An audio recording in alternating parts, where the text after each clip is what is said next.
মানুষ মানুষের বিচার করে। মানুষ যখন ভগবানের নাম নেয় তখন সে গোনে মালা জপ করে যে সে কতবার ভগবানের নাম নিচ্ছে, কতবার নাম করলো, কারণ সে ভুলে যাবে।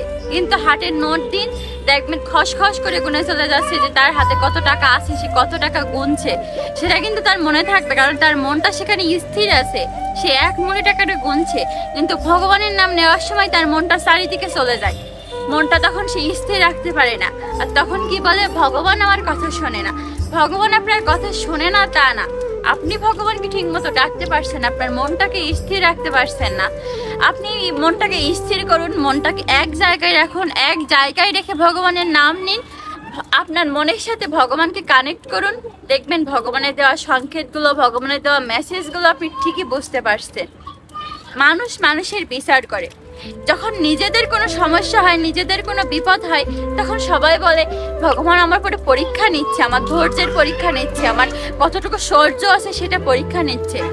কিন্তু যদি অন্য কারো বিপদ হয়, অন্য কারো বিপদ দেখলে মানুষ কি বলে, এই দেখো কি পাপ করেছে, সেই পাপের শাস্তিও পাচ্ছে, পাপের শাস্তি ভগবান লোকে দিচ্ছে।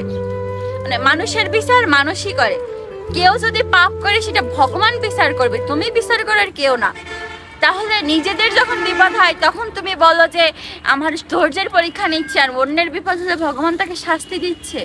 এটা কি ধরনের কথা? নিজের এক মনে মন স্থির রেখে যদি ভগবানকে ডাকেন, অবশ্যই ভগবান আপনার কথা শুনবে। কিন্তু নিজের মনটাকে স্থির করতে হবে, ভগবানকে মন দিয়ে ডাকতে হবে। ভগবান আপনার কাছে টাকা পয়সা, খাবার, শাড়ি, গয়না কিচ্ছু চায় না।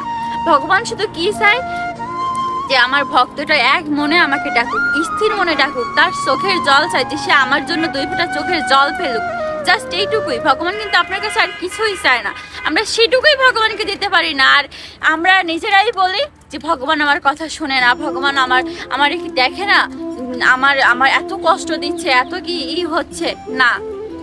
কষ্ট সবার জীবনে থাকবে, ভগবান এক নাগারে সারা জীবন কাউকে সুখ ভোগ করতে দেবে না। সুখের পরে কষ্ট আসবে, কষ্টের পরে সুখ আসবে, এটাই নিয়ম, এটাই পৃথিবীর নিয়ম, এটাই চলে যাচ্ছে যুগ যুগ ধরে। তো ভগবানের নাম নিন এক মনে, দেখবেন হাজার কষ্টের ফল মধুর হবে।